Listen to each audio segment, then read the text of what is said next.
Hi friends, CKS farm എന്ന YouTube channel എല്ലാവർക്കും സ്വാഗതം. ഇന്നത്തെ ഉള്ള നമ്മൾ പറയാൻ പോകുന്നത് ആട് വളർത്തുന്നവർ ശ്രദ്ധിക്കേണ്ടതായിട്ടുള്ള കുറച്ച് കാര്യങ്ങളും അതുപോലെ തന്നെ ആടുകൾക്ക് തീറ്റ കൊടുക്കുന്ന രീതിയും എല്ലാമാണ്. വീഡിയോ എല്ലാവരും മുഴുവനായിട്ട് കാണാൻ ശ്രമിക്കുക. വീഡിയോ ഇഷ്ടപ്പെട്ടാൽ ലൈക്ക് ചെയ്യുക, ഷെയർ ചെയ്യുക. ഇതുപോലുള്ള വീഡിയോകൾക്കായിട്ട് ഈ ചാനൽ സബ്സ്ക്രൈബ് കൂടി ചെയ്തേക്കുക. ഒരാടിനെ മേടിക്കുന്ന സമയത്ത് അതിന് വിര ഇളക്കിയിട്ടുണ്ടോ എന്ന് പ്രത്യേകം ശ്രദ്ധിക്കണം. വിര ഇളക്കിയിട്ടില്ല എന്നുണ്ടെങ്കിൽ തീർച്ചയായും ആടുകൾക്ക് വിരമരുന്ന് കൊടുക്കുക. വിരമരുന്ന് കൊടുത്തിട്ടില്ല എന്നുണ്ടെങ്കിൽ ആടുകൾക്ക് എത്ര തീറ്റ കൊടുത്താലും തീറ്റക്കനുസരിച്ച് ആടുകൾ തൂക്കം വെക്കുന്നതല്ല. നമ്മൾ എത്ര സപ്ലിമെൻറ്റും കൈത്തീറ്റ എല്ലാം കൊടുത്തിട്ട് കാര്യമില്ല, ആടുകൾ തൂക്കം വെക്കില്ല. അതുകൊണ്ട് തീർച്ചയായും ആടുകൾക്ക് വിരമരുന്ന് കൊടുക്കുക. അടുത്തതായിട്ട് പറയാൻ പോകുന്നത് ആടുകൾക്ക് കൊടുക്കുന്ന തീറ്റ ക്രമങ്ങളാണ്. പുല്ല്, അതുപോലെ തന്നെ പ്ലാവിൻ്റെ ഇല, കവുങ്ങിൻ പട്ട, ഇതൊക്കെയാണ് നമ്മൾ വീട്ടിൽ കൊടുക്കാറുള്ളത്. എല്ലാതും ഒരു ദിവസം കൊടുക്കാറില്ല പതിവ്. നമ്മുടെ വീട്ടിലേതോ ഉള്ളത് അതിനനുസരിച്ച് നിങ്ങൾക്ക് കൊടുക്കാവുന്നതാണ്. ഇത് കൊടുക്കുന്നതുകൊണ്ട് ആടുകൾക്ക് തൂക്കം കൂടാനൊക്കെ സഹായിക്കും. അതുപോലെ തന്നെ ആടുകൾ കൊടുക്കാൻ പറ്റിയ ഒരു അടിപൊളി കൈത്തീറ്റയാണ് നമ്മൾ റേഷൻ കടയിൽ നിന്നൊക്കെ കിട്ടുന്ന കുറഞ്ഞ വിലക്ക് കിട്ടുന്ന നമ്മുടെ ഗോതമ്പ് പുഴുങ്ങി ആടുകൾ കൊടുക്കാവുന്നതാണ്.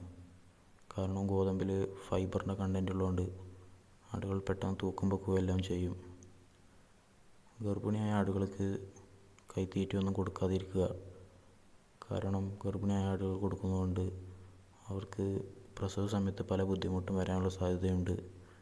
ഗർഭപാത്രം പുറത്തോട്ട് വരാനും അതുപോലുള്ള തടസ്സങ്ങളൊക്കെ ഉണ്ടാവും.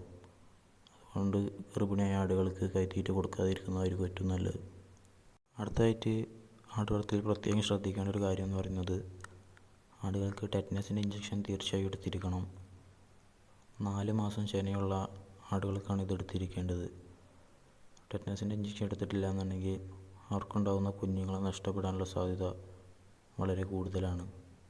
ഒരു ദിവസം കൊണ്ട് നഷ്ടപ്പെട്ടു പോവുകയല്ല ചെയ്യുന്നത്, 3-4 ദിവസം അവർ നരകിച്ചാണ് മരണത്തോട് കീഴടങ്ങുന്നത്.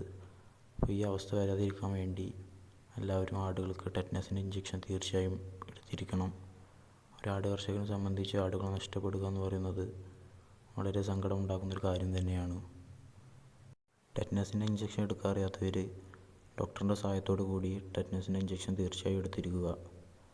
അപ്പോൾ ഇത്രയും കാര്യങ്ങളാണ് നമ്മൾ ആട് വളർത്തലിൽ തീർച്ചയായും ശ്രദ്ധിക്കേണ്ട കാര്യങ്ങൾ. അപ്പോൾ വീഡിയോ ഇഷ്ടപ്പെട്ടെന്ന് വിചാരിക്കുന്നു. വീഡിയോ ഇഷ്ടപ്പെട്ടാൽ ലൈക്ക് ചെയ്യുക, ആട് വളർത്തുന്ന കൂട്ടുകാരോട്ട് ഷെയർ ചെയ്യുക. അതുപോലെ തന്നെ ഇതുപോലുള്ള വീഡിയോകൾക്കായിട്ട് ഈ ചാനൽ സബ്സ്ക്രൈബ് കൂടി ചെയ്തേക്കുക.